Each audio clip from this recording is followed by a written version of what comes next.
Good morning, everyone. It's 10 o'clock, so we're going to go ahead and get started. People are still arriving to the session, so hopefully they'll get logged in and get up to speed. Just a quick little bit of housekeeping. This session is being recorded and it is also in webinar format. So attendees will not have chat enabled except to speak to the staff and panelists. And also you will not be camera up. You will only be able to see the panel and the speaker. So just getting that cleared up. I know we had a couple hands come up earlier, but hopefully that answers your question. We'll go over the rest of the housekeeping here momentarily. So good morning, everyone. Welcome. We'll go ahead and get things going here. Today we're putting on a session where we've been, where we are, and where we're going, our shifting landscape regarding our proposed NAR settlement. So I'll kind of get into that all in a second here. So I'd like to also welcome all our Realtor members from our four associations: Hometown, Illini Valley, Oak Park, and Quincy. Good morning, everyone. We have our amazing association executive team on board with us this morning, and they'll be on the panel and helping to field questions and chat information. So, all right. So I'm going to do a little quick self-introduction, and then we'll get into today's program. My name is Christopher Tengren. I'm sure I know most of you, but I'm sure some of you I don't know and may not know me. So just a quick intro. 23 years in the industry now. I've been a managing broker licensee since 2010, and I'm a designated managing broker for Weichert Realtors Signature Professional branch office in Rochelle. And I have 25 professional certifications, designations, and endorsements. On my RPAC commitment side, I've been a major investor since 2006 and President's Circle member since 2010 and an RPAC Hall of Fame inductee.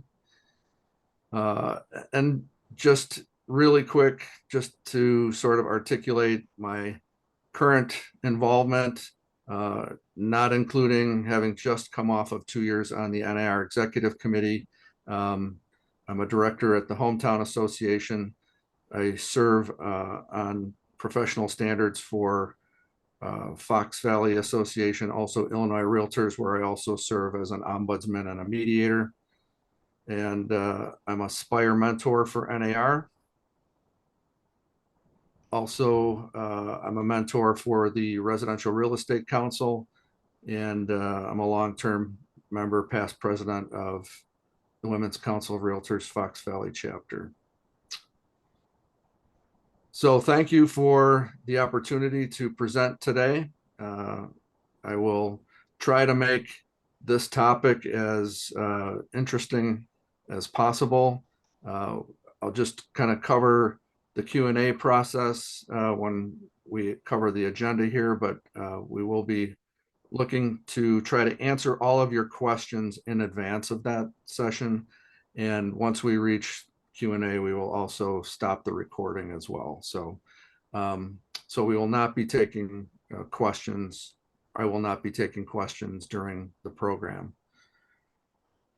So today, your attendance here is kind of the first step of having a better understanding and approach to the NAR class action lawsuit settlement, buyer's agency, and related business practice decisions.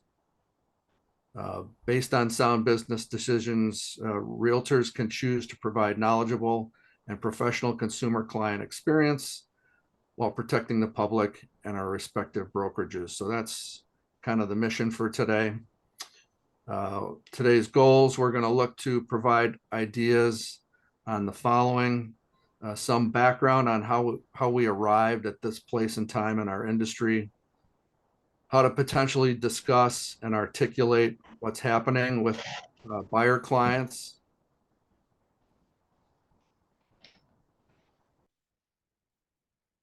to provide some early guidance on what things might look like come July of this year, to provide you all with some resources to better articulate our value propositions, and also to discuss why the sky is not falling.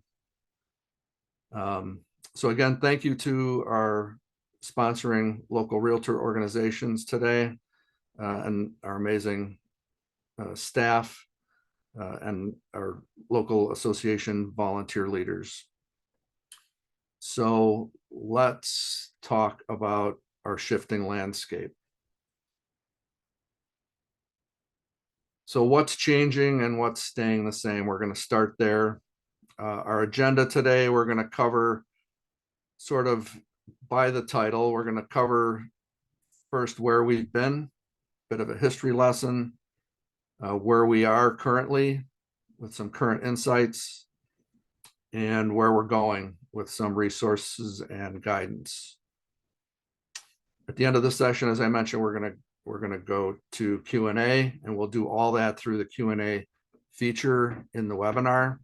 So find your Q&A button and type your questions in there. I will ask respectively that you may wish to just write your questions down aside and hold them till we sort of get to the end of the program, as I hope to hopefully answer a lot of the questions you may have as we go through the session. And as I mentioned, everyone is muted and will be muted throughout the session. You will only be allowed to see the panel and the speakers.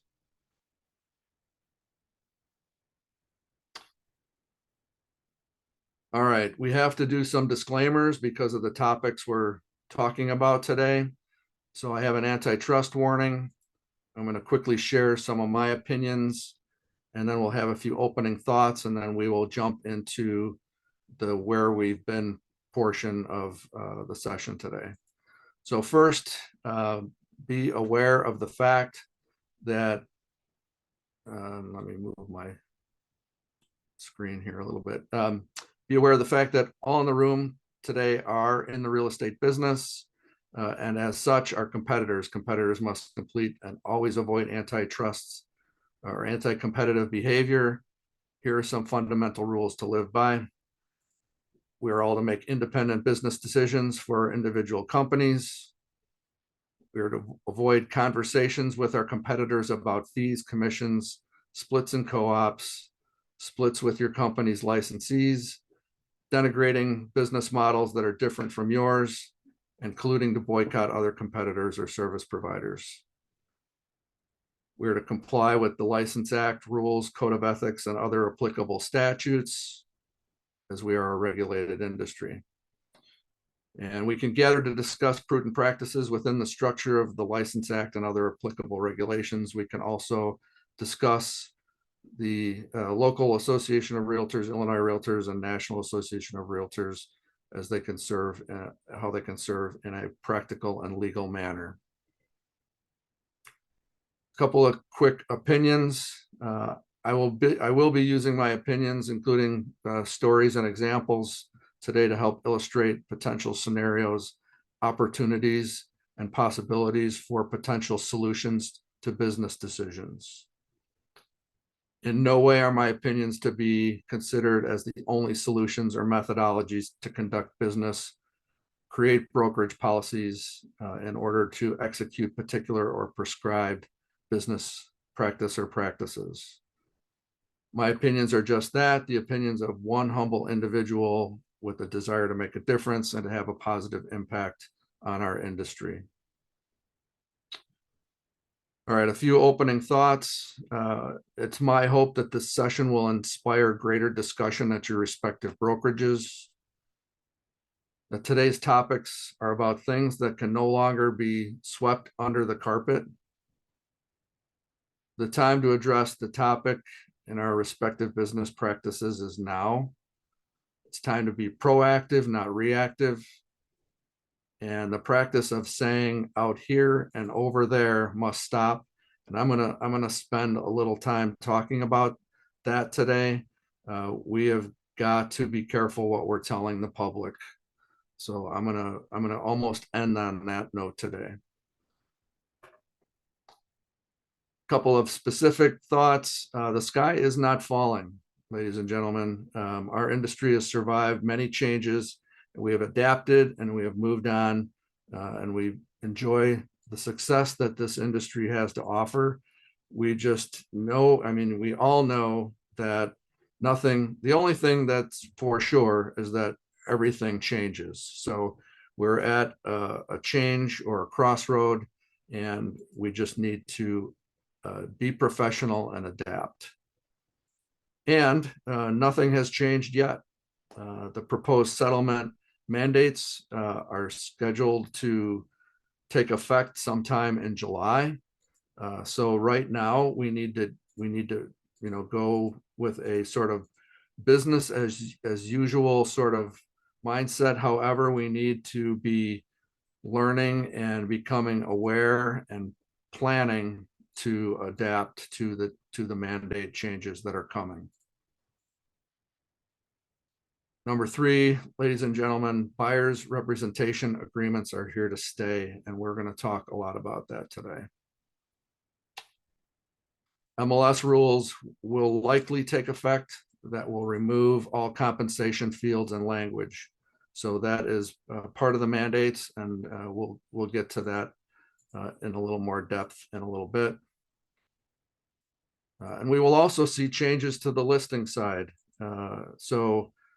This is not just about the buyer side of our industry.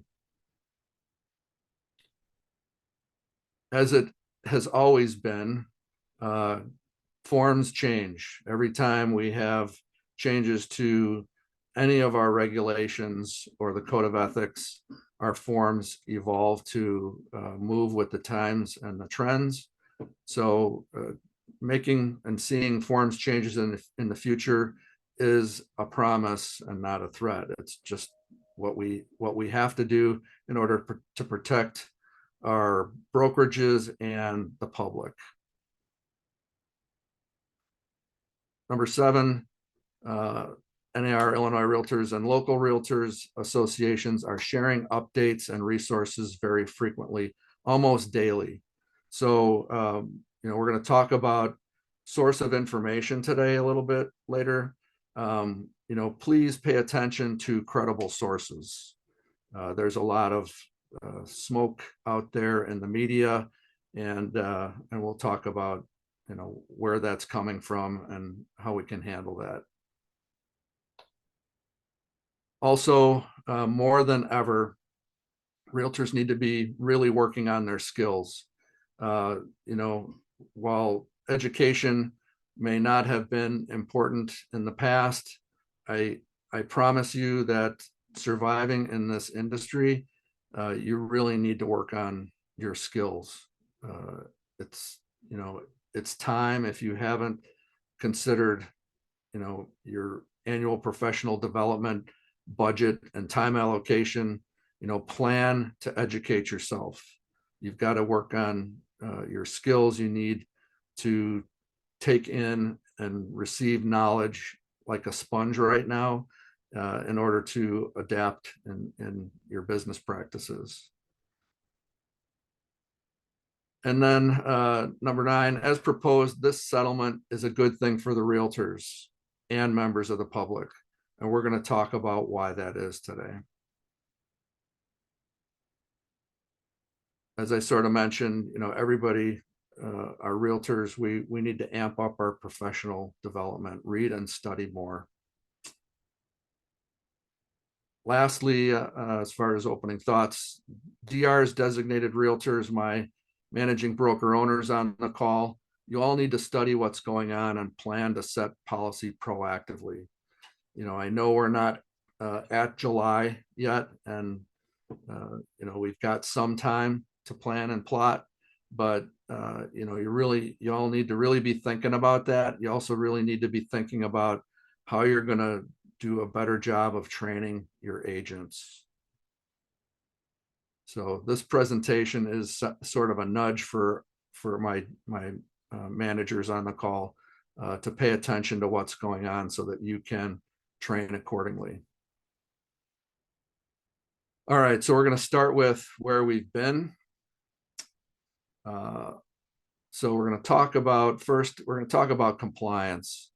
How many, you probably understand that we're a highly regulated industry, but has anybody really taken the time to think about what that means? How many regulatory entities actually have some sort of governance or control or regulation over our industry?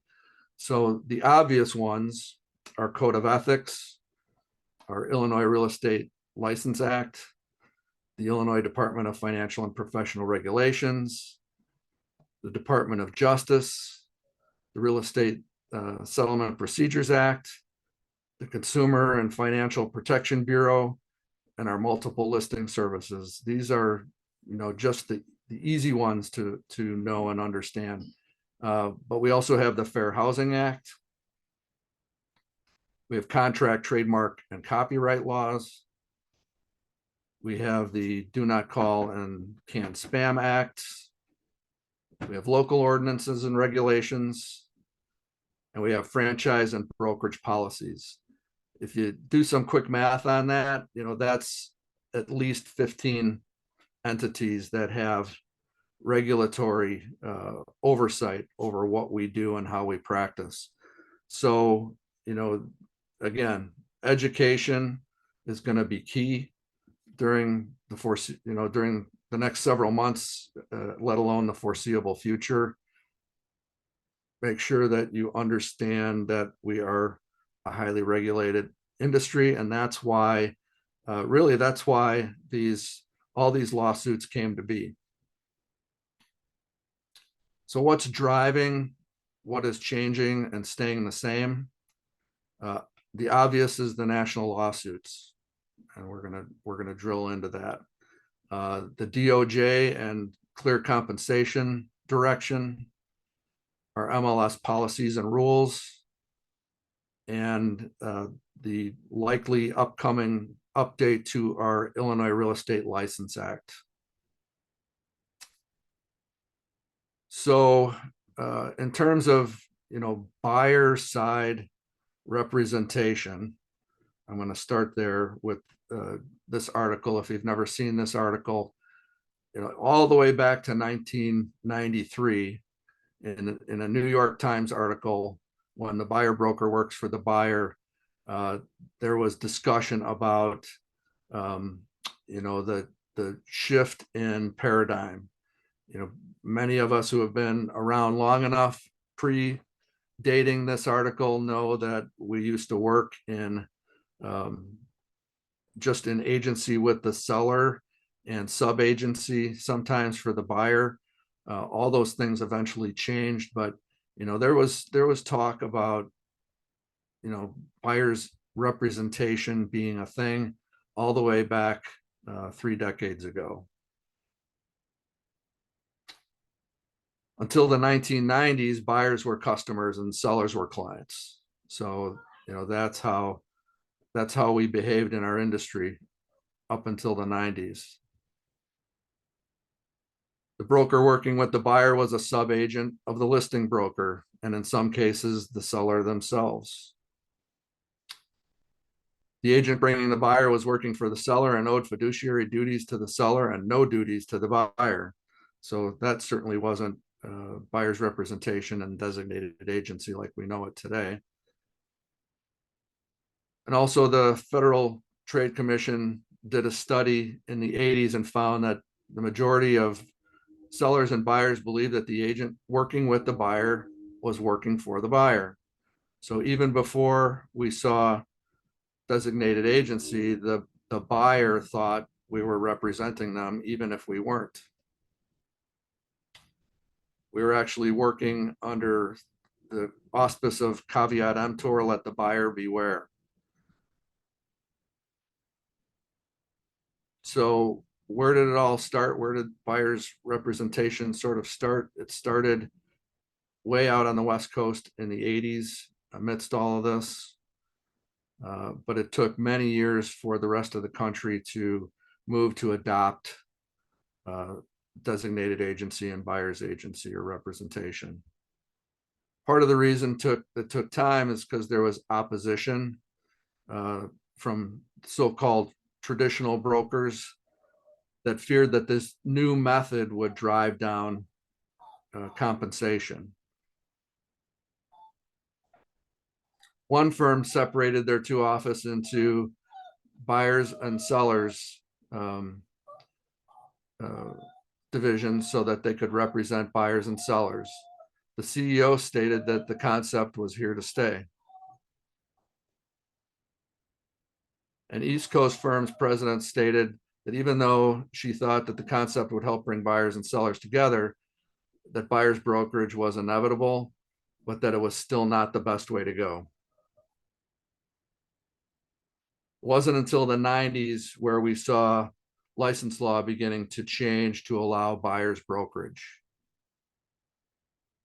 Prior to that, many laws referred to the sellers as clients and buyers as customers.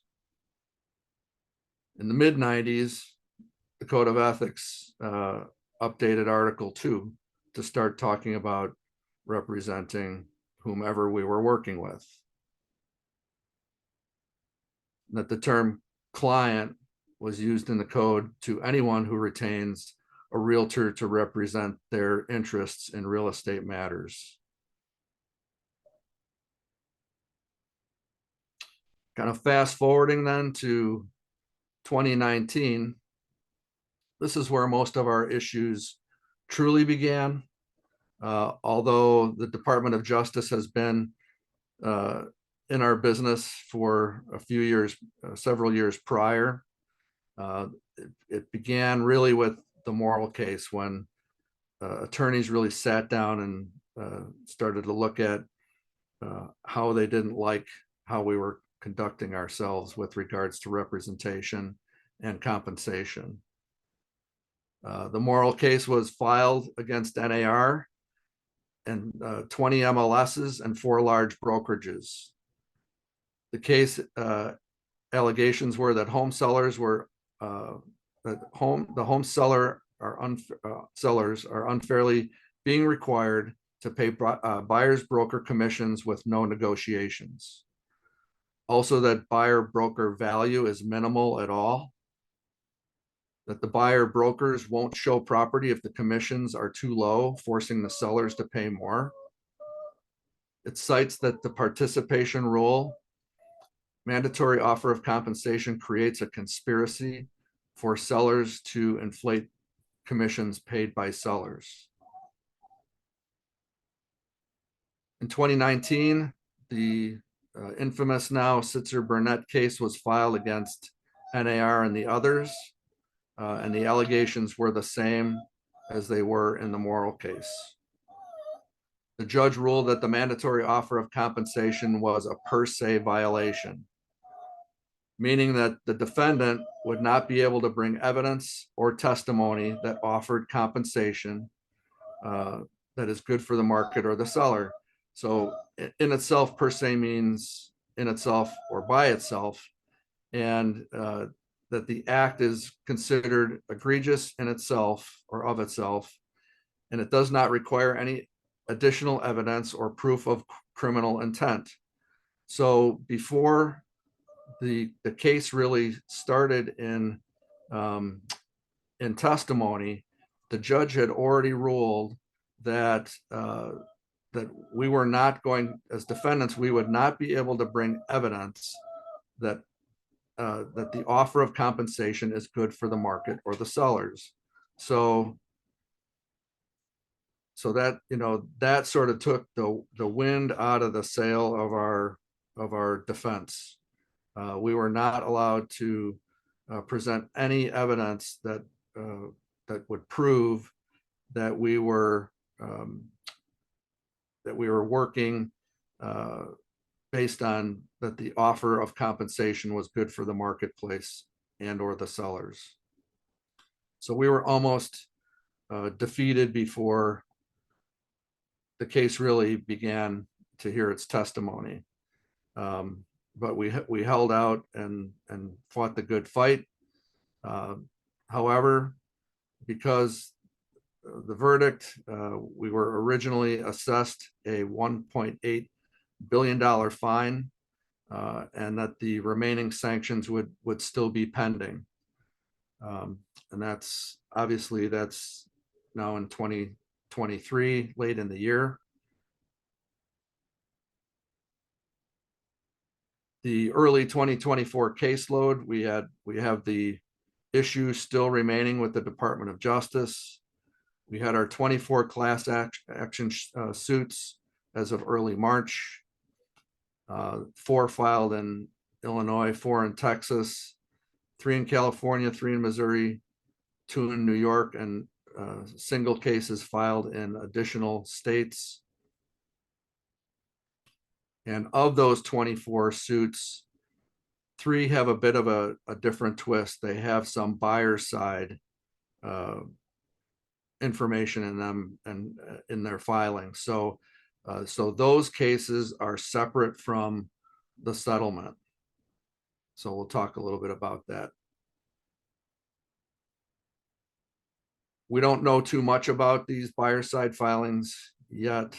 These cases and filings still have to shake out. So our focus now and for today is on the settlement. So in 24, file against the NAR, these buyer suits, they offer the allegations are that there's a blanket offer mandated that the same compensation will be offered to all buyers brokers regardless of skill, expertise, or service provided,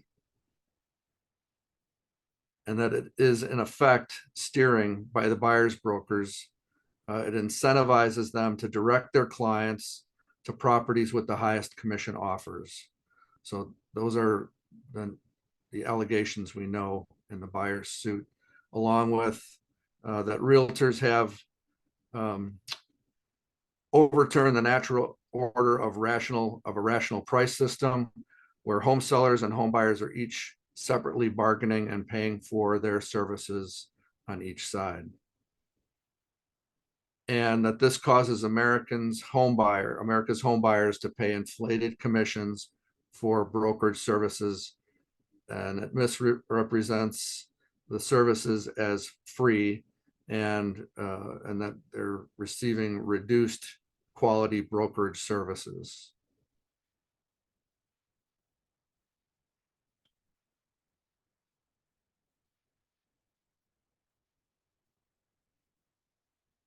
So Real Trends published an article in October. It said that broker agents who don't prepare for compensation changes will lose market shares, and that guaranteed shared compensation will go away.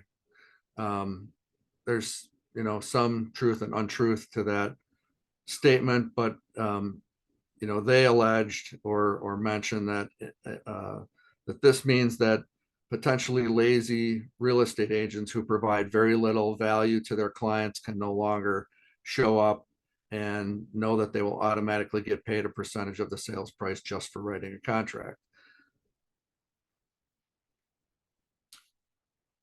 Quickly back to 2020, in addition to the aforementioned class suits, the DOJ had filed their lawsuit relative to NAR's disclosure of compensation and cooperation of the buyers.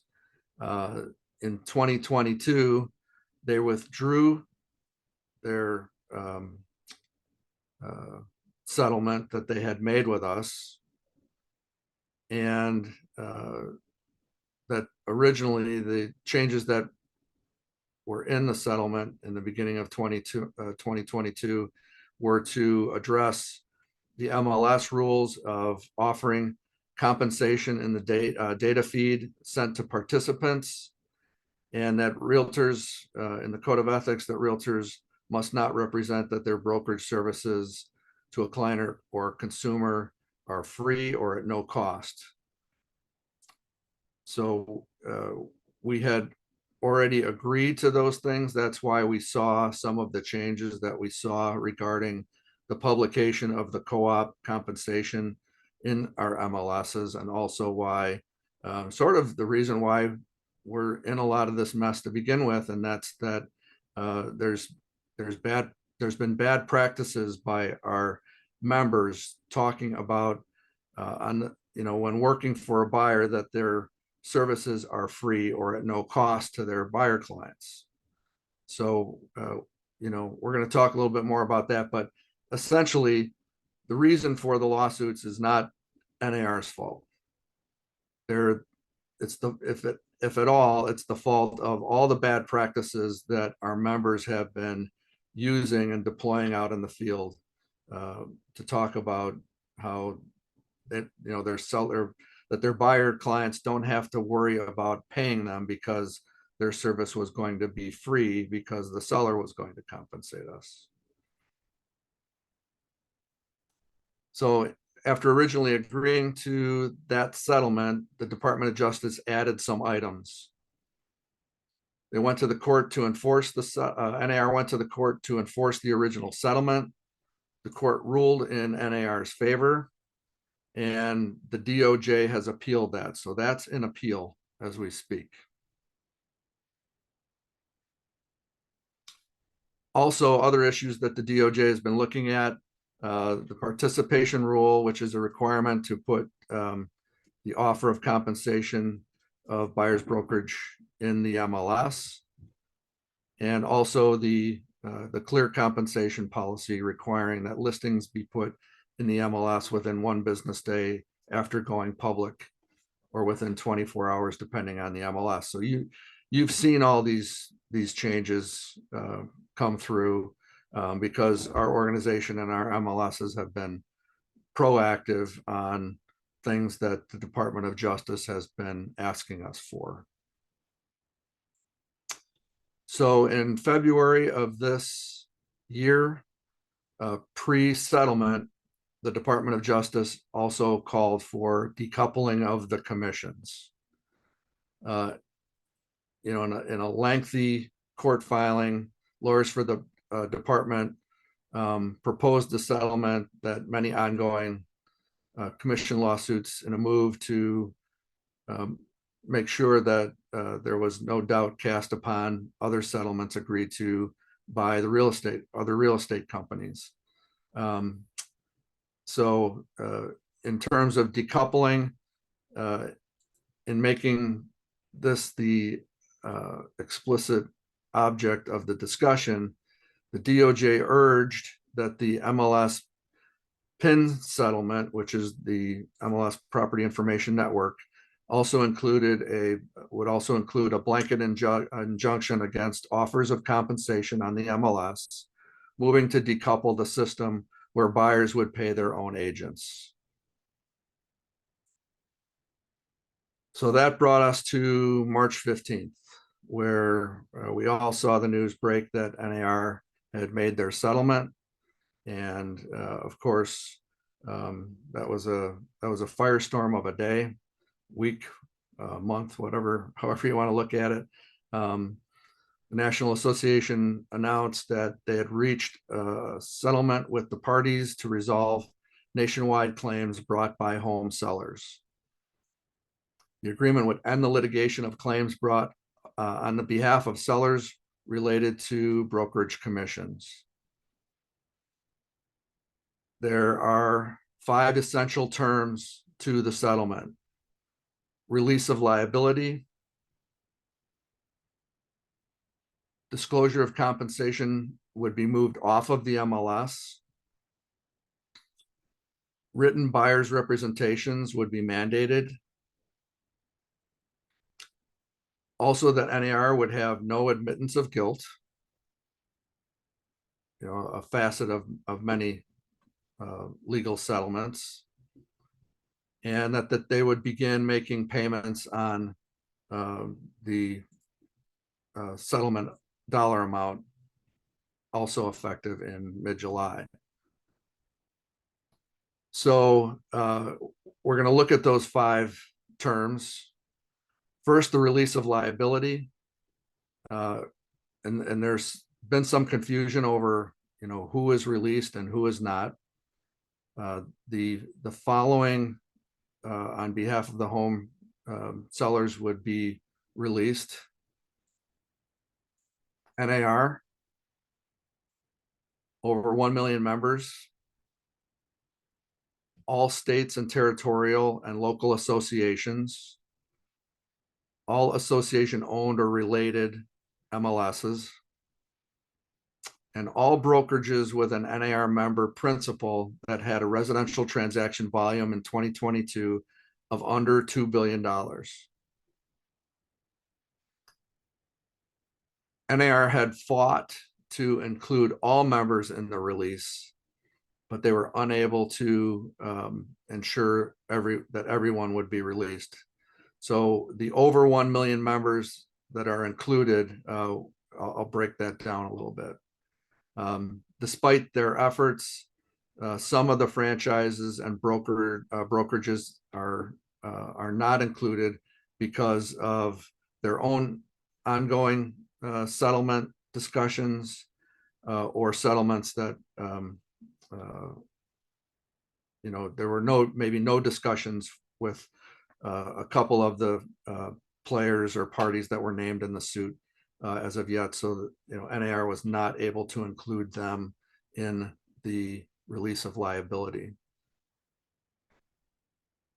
Without this settlement, we will or would all remain open to our own related litigation.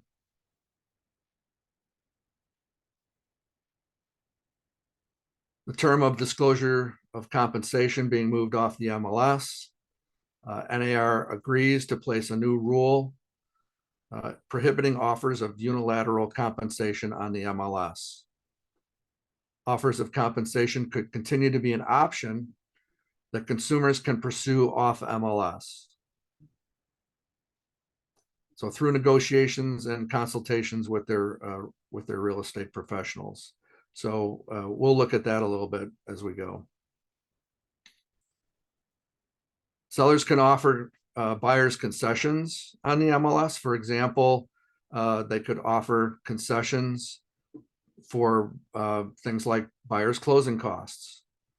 They just cannot base that on a mathematical calculation of the price of the property.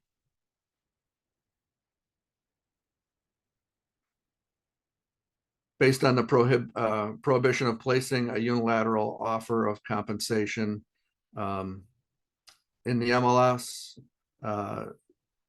NAR, the association-owned MLSs must comply with that mandate. So all MLSs that are realtor related or owned, those or association owned, I should say, those MLSs will have to comply with moving the offer of compensation off of the MLS. For most of us, we are either are or soon to be MRED subscribers. MRED is not an NAR Realtor Association owned MLS. However, they do tend to follow the NAR rules most of the time. So we would imagine that MRED will comply, but that's still in discussions with the MRED Board of Managers. Also, that written buyer's agency agreements would be mandated. So while NAR has been advocating for the use of written buyer's agreements for years in this settlement, it is going to be a requirement for working with buyers to enter into a written representation agreement. And then, we're going to talk a little bit more in depth about that as well. And then also that obviously NAR would have no admittance of guilt. NAR has long maintained and continues to believe that that cooperative compensation and its current policies are a good thing for both the buyers and sellers. NAR has never set commissions or policy as such. They have always done what's right in terms of creating a competitive environment. They have never said that as practitioners that we have to use certain flat fees, dollar amounts, or percentages for compensation.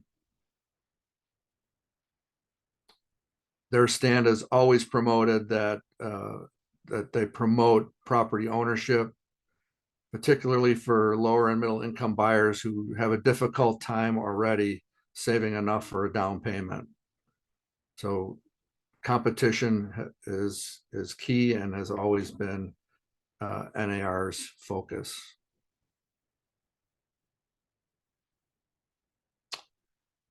The payment term in the settlement, NAR has agreed to pay 418 million over a 4-year period, and that the initial payment would likely go in July and would be somewhere just short of 200 million, with the remaining payments made in the 3 subsequent years as would be scheduled. And in doing so, in making that payment, NAR stated that it will be incumbent upon NAR to use its remaining resources to continue to deliver on its core mission. They have also stated that membership dues will not be affected in 24 and 25. And I want to pause there for a quick second. We all know that whatever the product is you're purchasing or using, that inflation is ever present. Everything in terms of price tends to go up. Just look at property taxes, look at the cost of goods and services. NAR has held the line on its dues for a while now. And will the dues go up in 2026? We don't know yet.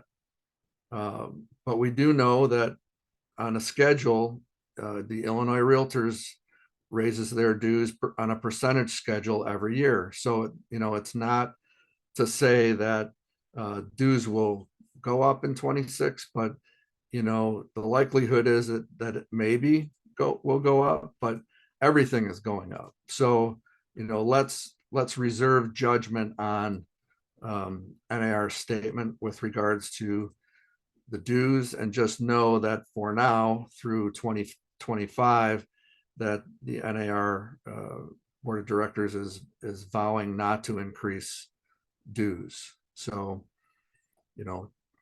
we'll just watch that, and we all know everything goes up. So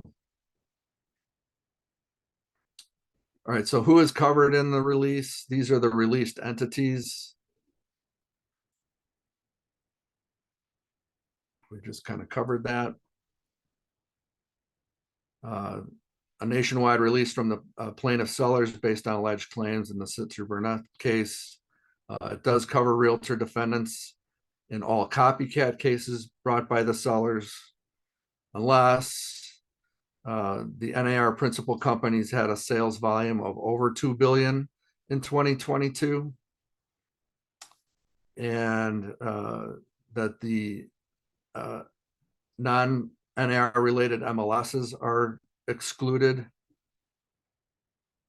and those who are affiliated with the Home Services brand, the remaining unsettled defendant in the Sitzer-Burnett case.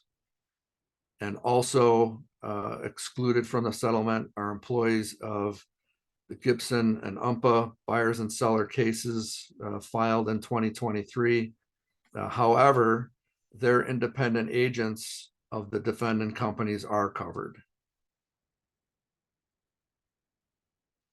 For those not covered, there still may be some release opt-in options based on mathematical formulas. So of the excluded groups, there may still be options for them to opt into the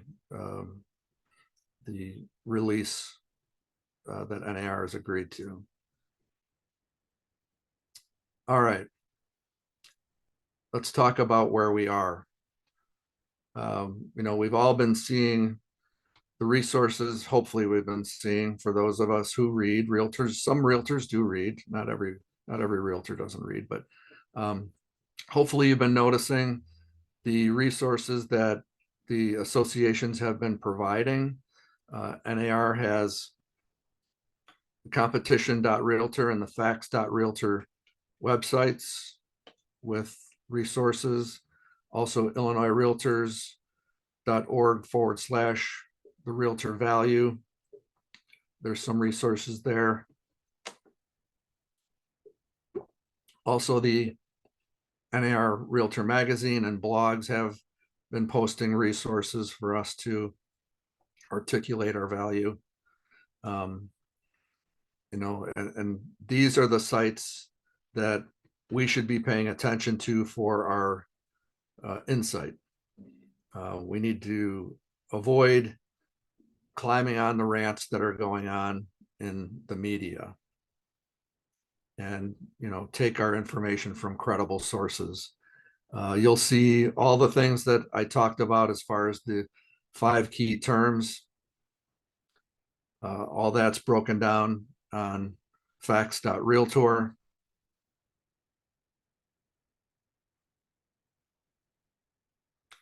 And then, we'll talk a little bit about the fact that the court still hasn't approved the settlement agreement. We have, we have faith in the settlement agreement because the plaintiffs in the suit have agreed to our settlement proposal, but we're waiting on the court to approve that. And then we're also looking for the Department of Justice to write a brief agreeing to the settlement. So as far as the timeline is concerned, this chart is also available on the facts.realtor page. You can see right in the middle of July and end of July is when we hope that we will be implementing the settlement mandate agreements, and that sometime in mid to late August that the MLSs and the opting in non-realtor MLSs and brokerages will implement their MLS practices and changes. We hope that there'll be a motion to support the final approval sometime in December, and that final approval we would likely see sometime right at the end of the year.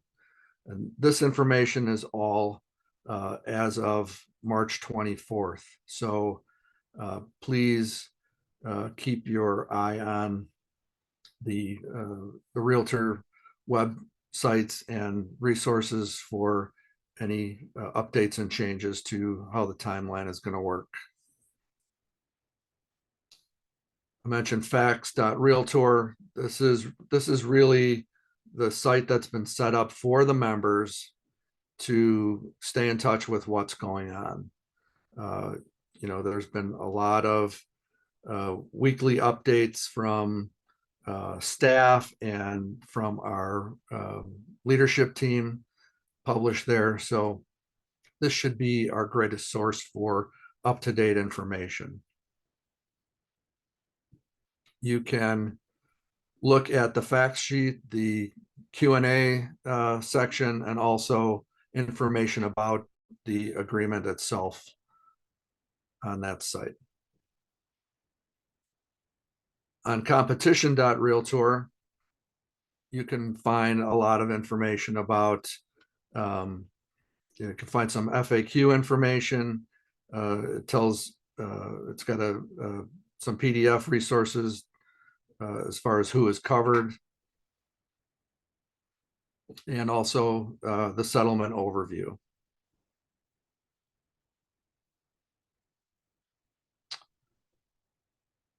All right, lastly, as far as where we are, I love this quote. "We are where we are, however we got here.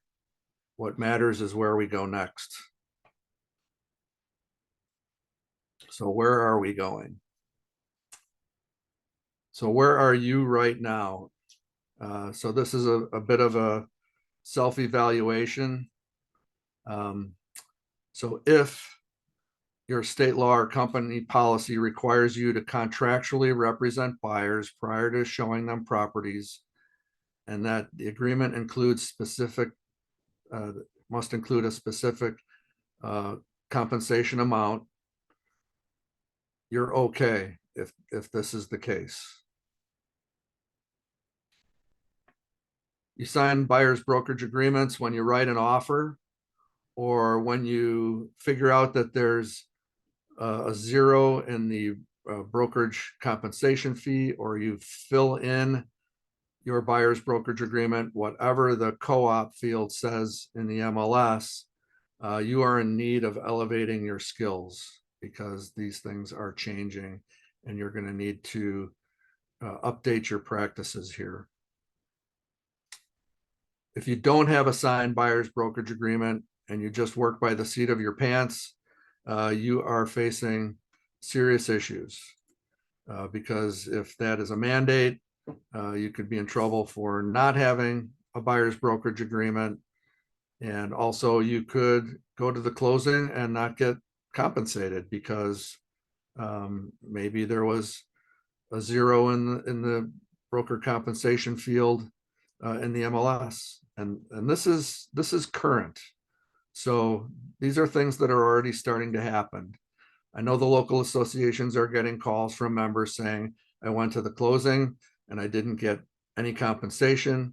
I didn't realize that there was no offer of compensation amount or percentage in the MLS. What do I do? Well, the answer is you smile and thank your buyers for using you, and you move on to your next transaction, because you are not going to be compensated. So, we have been experiencing challenges in our industry all along. So these changes that we're about to experience are just another opportunity to adapt. Back in the 90s, we had the variable rate issues coming up.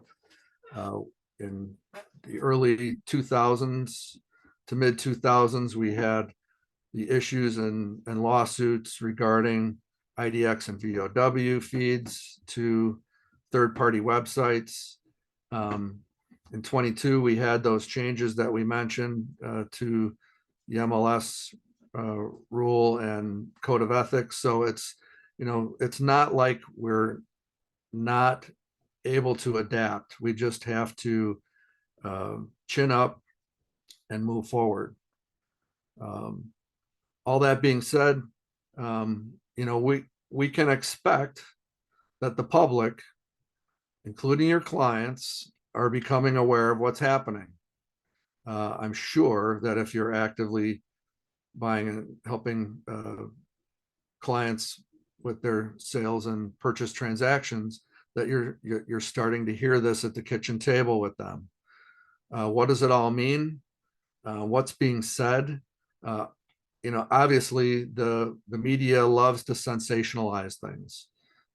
These are just a couple examples of what's been published out there since the settlement in terms of headlines.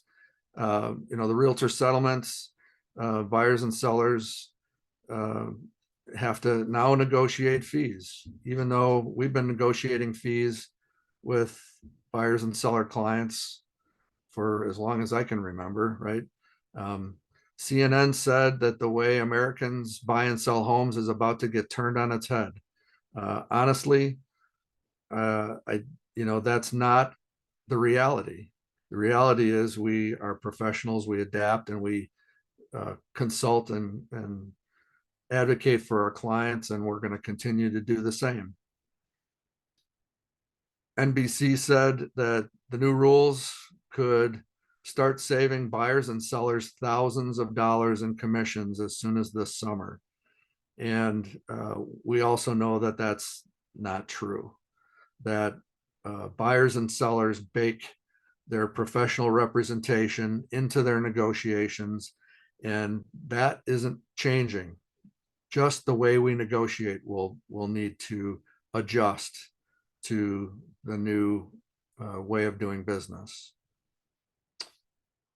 So let's shred some myths with a little help from Mr.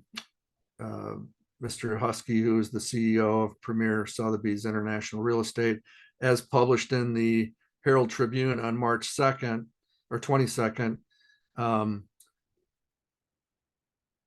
The NAR settlement forces brokers to reduce their compensation. True or false? Of course, that's false.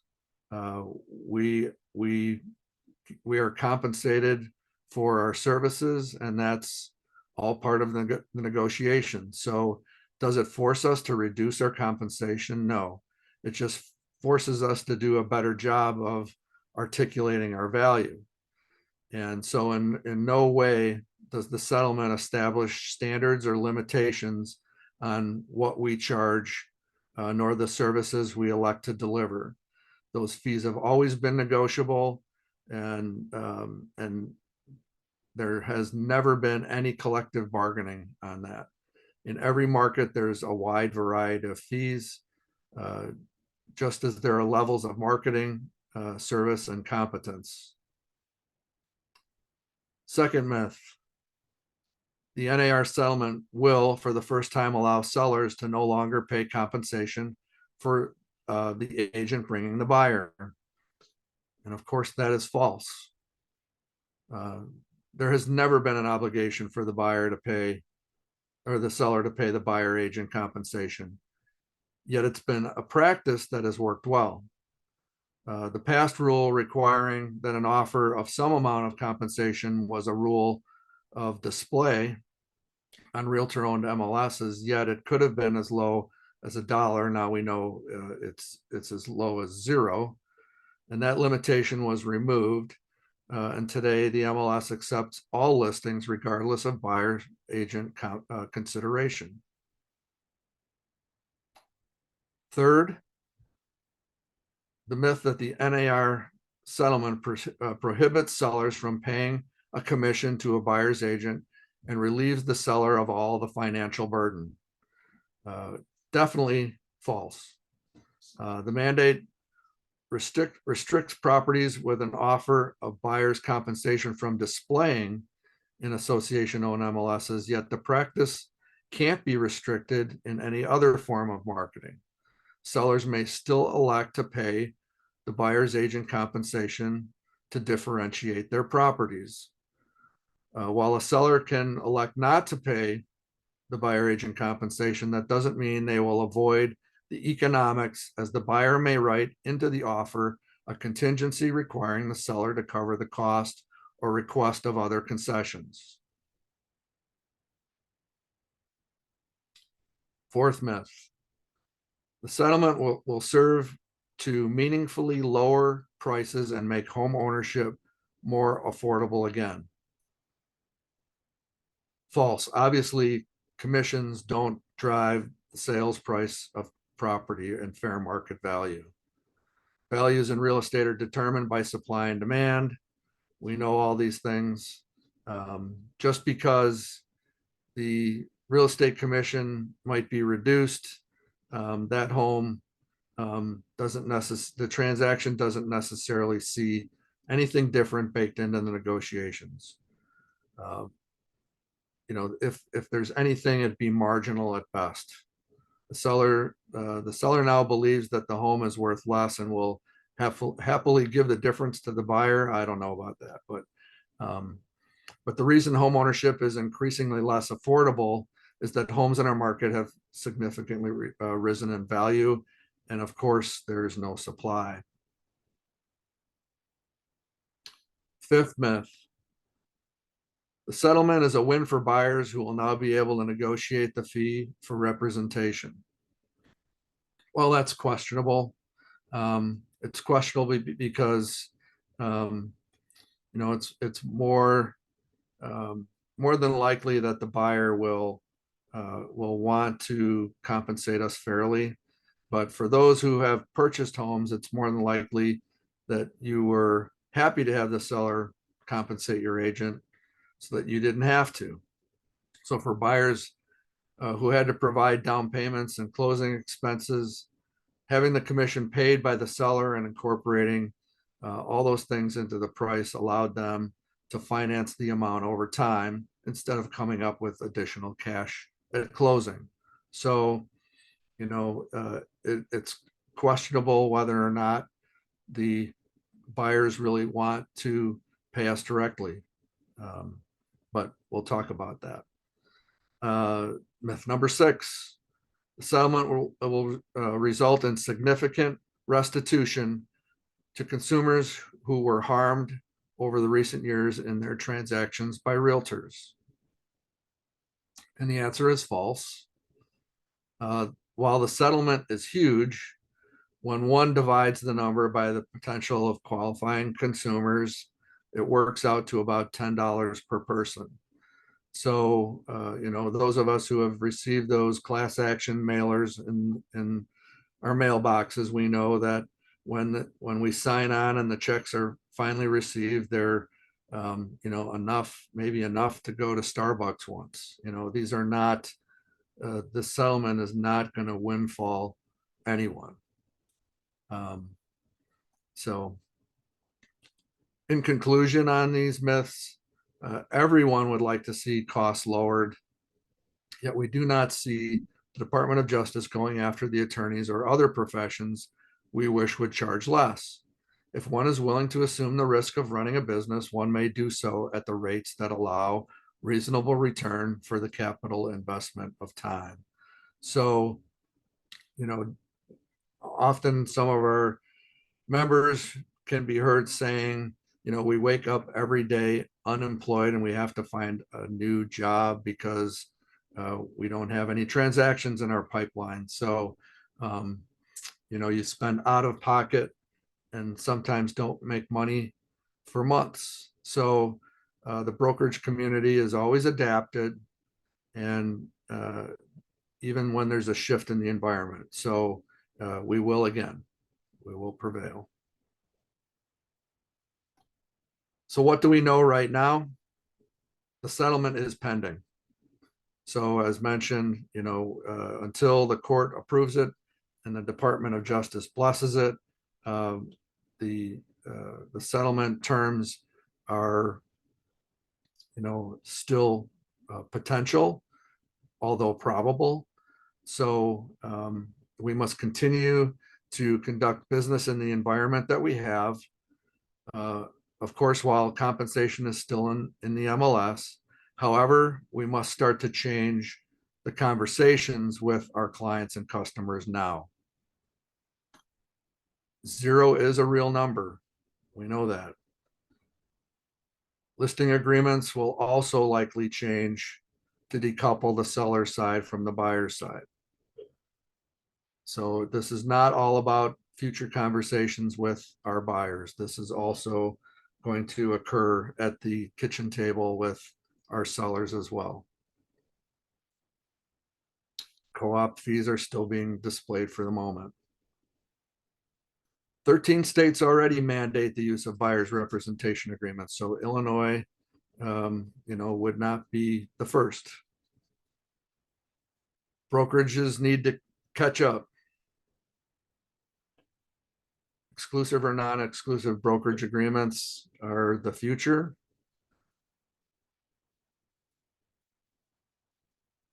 And whether you choose to use exclusive or non-exclusive agreements, that is a question for the brokerages.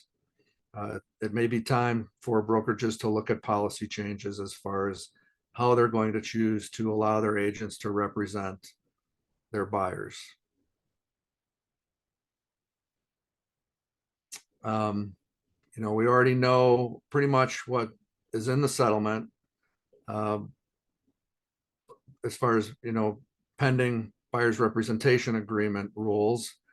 But we also know that in the Illinois General Assembly, in the Senate and the House, and it's pending approval, that brokerage agreements in Illinois will become a mandate in our license law.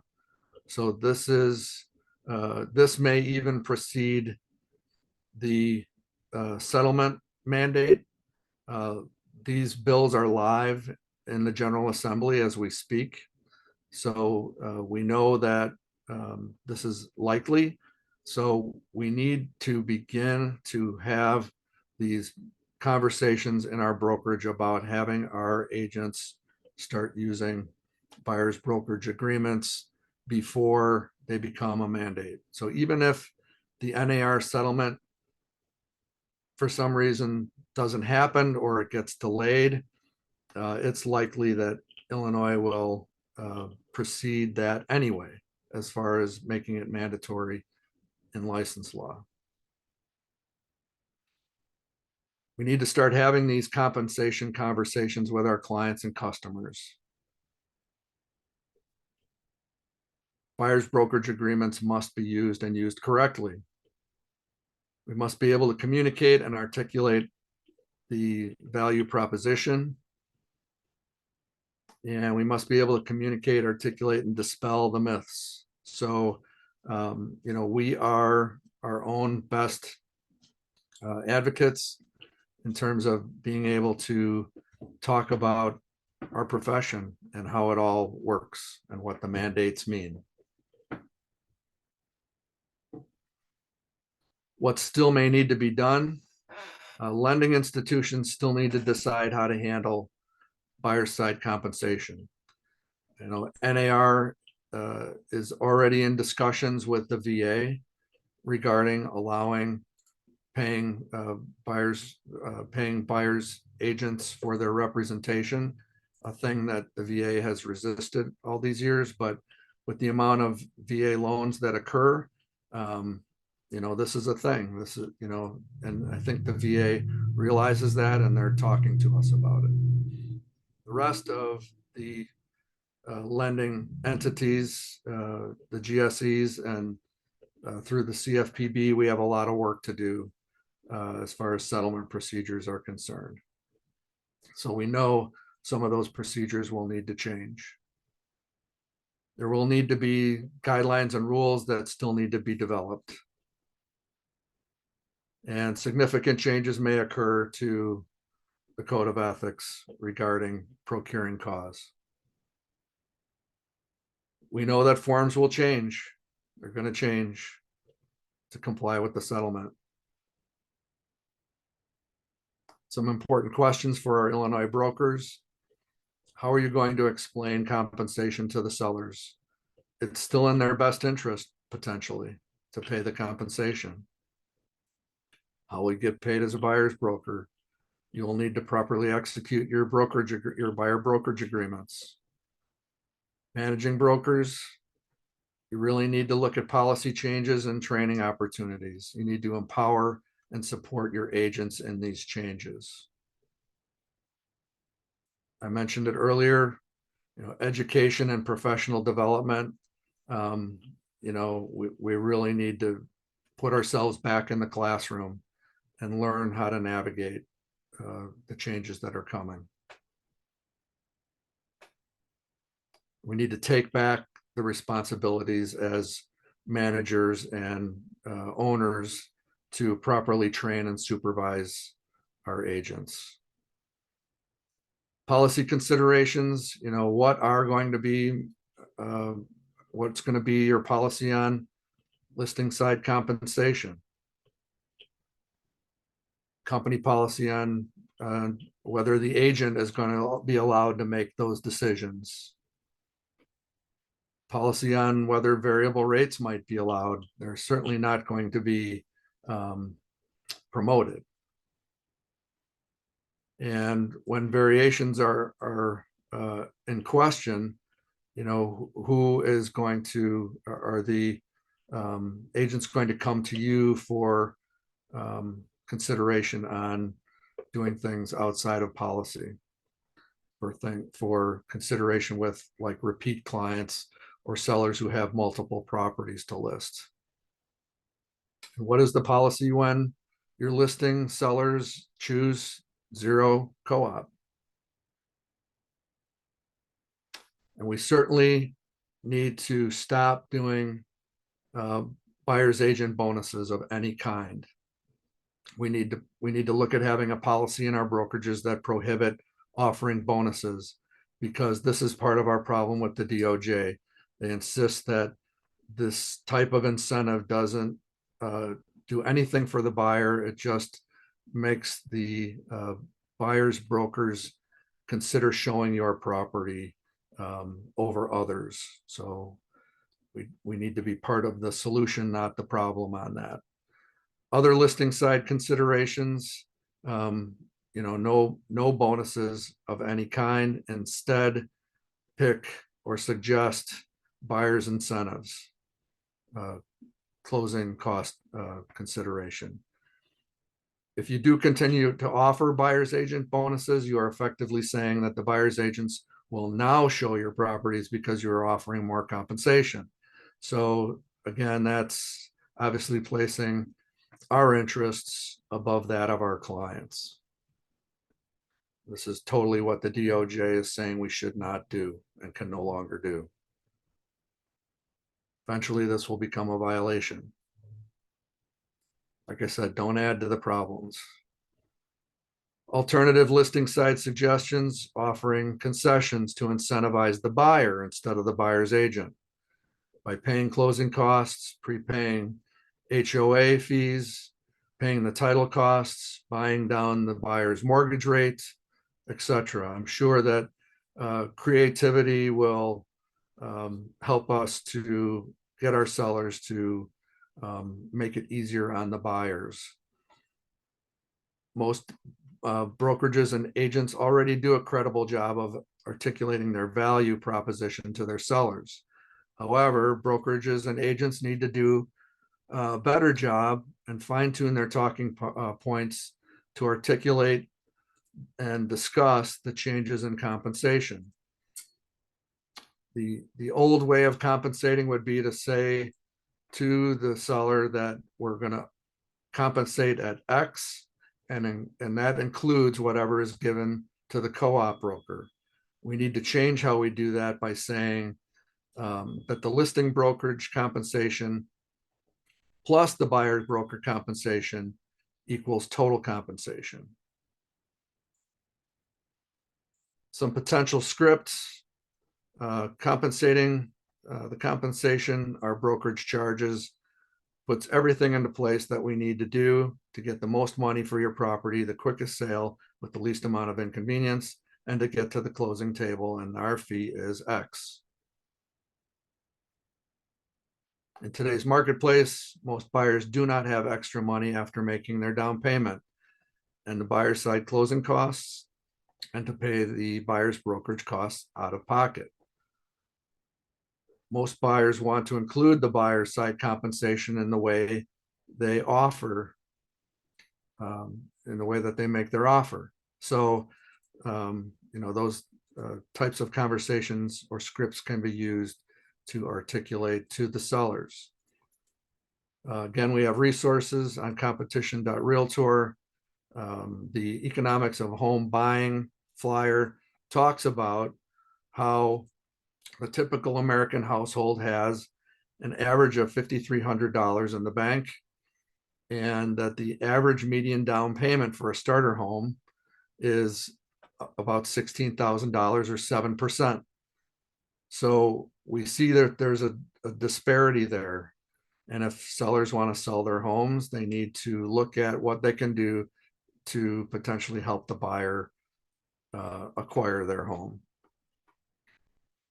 We need to prepare the seller for buyer options if the seller chooses a non-competitive amount. What that means to the seller. If the amount offered does not cover the buyer's representation agreement, the buyer can, and likely will, look to use the purchase contract to ask the seller to pay the difference. The buyer has choices. We know that. They can choose not to look at the property.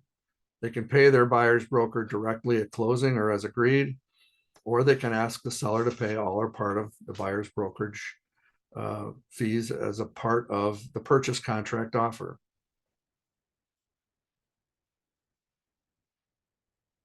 Again, resources about the code, commissions are and always have been negotiable. The buyers are totally in control of how we get compensated. The buyer brings all the money to the closing. They're paying that amount to the seller. The seller has factored our compensation traditionally into the amount the listing office is offering to us in the MLS, and what they're willing to compensate us.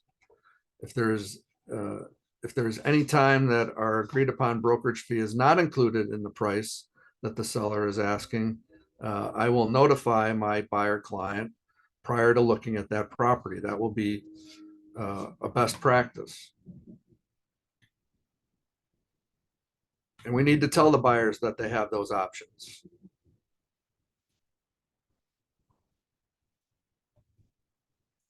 Questions for our buyers agents: how much time do you actually spend with the seller before listing their house? What do you talk about? What are you going to do for them? You talk about agency, you discuss signing forms.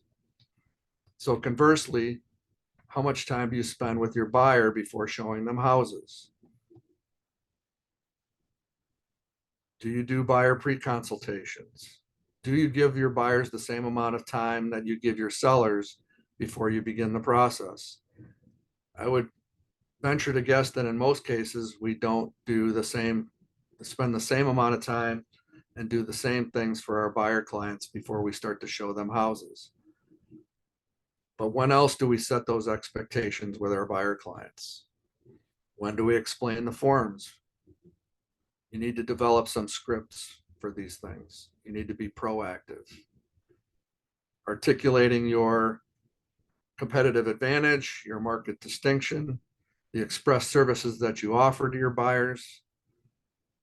What are your value propositions? Is it unique to you, and how much time will you promise them to get ready to buy? You know, I spend around an hour to an hour and a half with my sellers. So conversely, in pre-consultation, I do and have always done that for my buyers before we ever get in the car and go looking at touring properties. You need to look at having a pledge of performance to your buyers. Again, what is yours? Is it unique? How much time will you promise to get them ready? It's time to embrace buyer's agency agreements. Why have we been so focused on what is or is not in the listing as compensation? We should be focusing on what our value is and what we charge for what we do. Don't let the seller determine your value. Set your value with your buyer clients where it belongs. Some of us are worth a lot more than what the listing broker / seller is offering. Some of us don't feel we're worth it at all. So you need to make yourself better. Looking at the forms, most forms are designed by our association's respective counsel, and they provide a baseline for our forms. Sometimes they're created by our franchise. Check with your brokers to make sure that you know what forms they have you using in policy and for compliance. The Illinois Real Estate License Act directs our business practices and decisions, and typically drive or part of the drivers in what goes into our Realtor Association forms and agency related initiatives. There's a difference between disclosures and agreements. We must describe our agency disclosure at first encounter and provide that in writing. Often it's optionally signed or initialed. Agreements are contracts. So when we talk about buyer broker agreements, we're not talking about agency disclosure. although that may be part of your agreement. It is not what's being mandated. We must be looking to do this in writing. These are the forms we have available from Illinois Realtors. These are all current from 2023. They will likely change going into July. The buyer's agency checklist, the 343 form, at initial contact with consumers. This checklist can be modified to be your script. So everything you see here, you can walk through with your buyer and essentially develop a script around this. We all know the dual agency form. We should know our no agency form because that is still an option for buyers, especially should be using this at our open houses. Our disclosure of designated agency to buyers. This is the Illinois Realtors 349 form. It explains the buyer representation options. I know some of you are using the buyer agency guidelines flyer instead. I would encourage our managing brokers to look at having your agents use this form because it explains the different ways we can represent our buyer clients, either non-exclusive or exclusively. We're supposed to date this and have this on file. They can optionally sign it. I always use the 2-copy practice. Bring a copy for the buyer, a copy for you. Give them a copy. Put this copy in your brokerage company file, not the broker's file, who's representing the buyer, in the brokerage file. This is the form that IDFPR should be looking for when they come to audit your brokerage to see if you're making proper buyer agency disclosure. The third box to check is the exclusive representation if you choose to practice that way. And there's options for the buyer's representation agreement with or without dual agency. Make sure you give the buyer a copy. You have choices in the types of representation, either exclusive representation where the buyer can still reserve the right to purchase without you, or the exclusive right to acquire, which means that they will owe you compensation regardless of how they acquire real estate.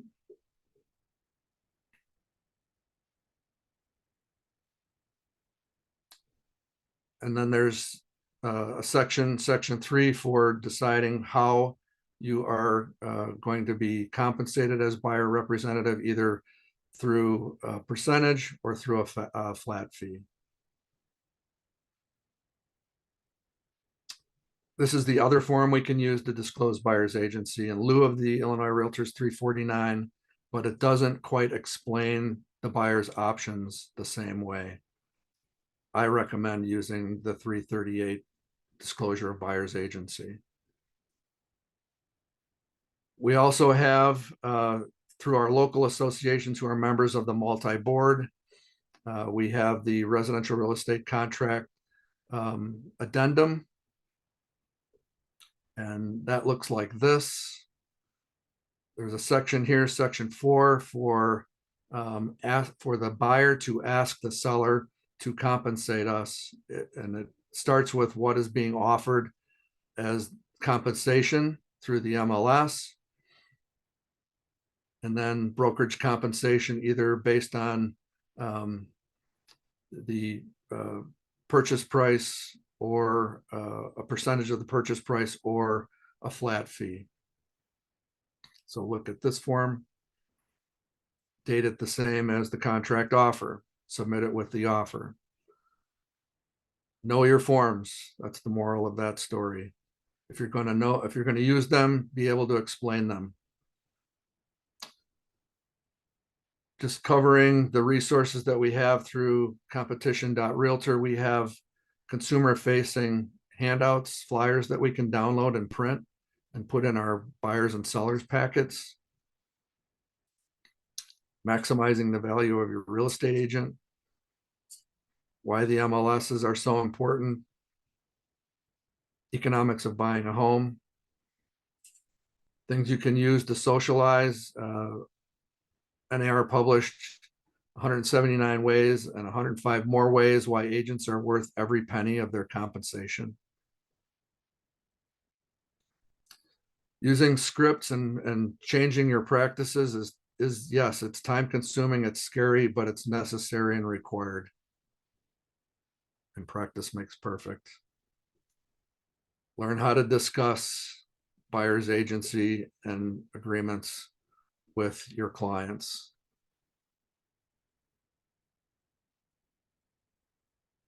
Keep up education. Not just enough to do your CE. Seek out industry education, and please read. Realtors do read. That also, the acronym for that is also RDR. Consider professional designations and education. We like to look at these 4 designations and certifications as sort of a core 4 in this moment. Earning your accredited buyer's representative agreement, your seller's representative agreement, your real estate negotiating expert agreement, and your pricing strategy advisor certifications. This is very timely. In fact, right now, NAR is offering the ABR course for free, and your first year of designation dues included. This course, as well as the SRS course for sellers representatives, have both been rewritten already to address what's changing as a result of the settlement.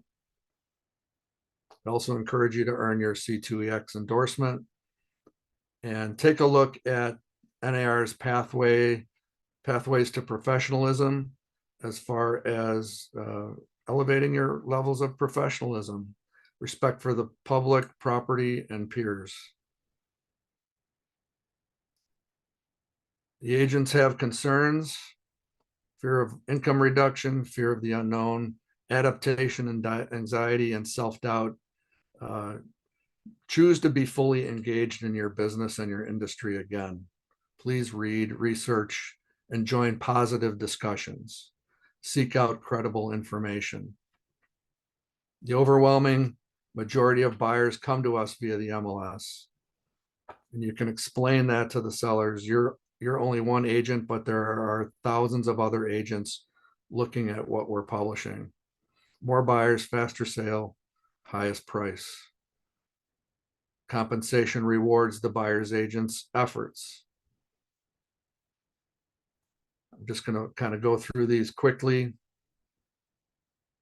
Buyers may ask for concessions. Sellers, if the house appraises, the buyer can finance closing costs. Sellers, ask the sellers about their home buying experience.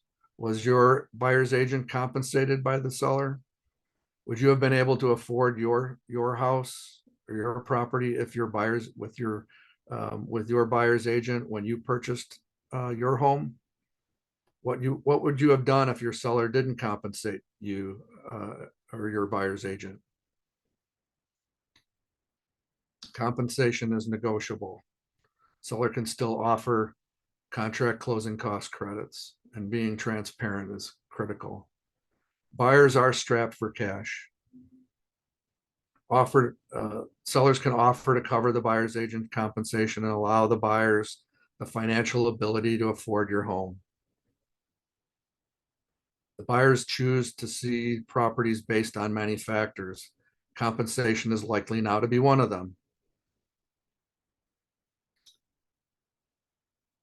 Buyers, several things the buyers can do. They choose which property to see. Just covering back to my opening thoughts, I do want to make one comment. We have to stop saying this is the way we do things out here or over there.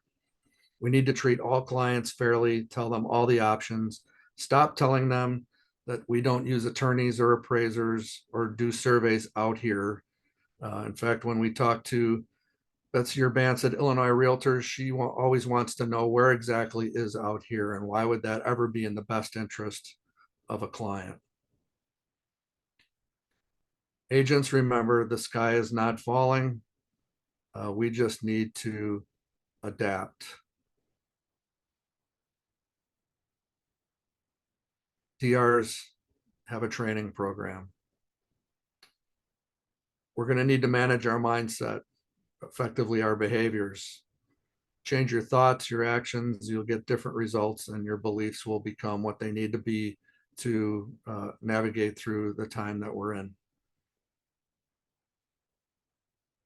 Listen to respond and listening to understand are two different things. Listen to understand, take in all the information, glean from credible sources, and adapt and change. We all need to become part of the solution and not continue to be part of the problem. It's our members that caused us to have to endure what we're enduring right now. So we all need to work together and carry the bricks together to get through adapting to change. And that's it for now. I just mentioned that we are offering our course on the future of buyer's agency on April 18th. Check with your local associations to register for that. And remember our resources. Thank you all for attending today. I know we're 2 minutes over. If we have any questions, we can stop our recording. And for those who want to stay on for the questions,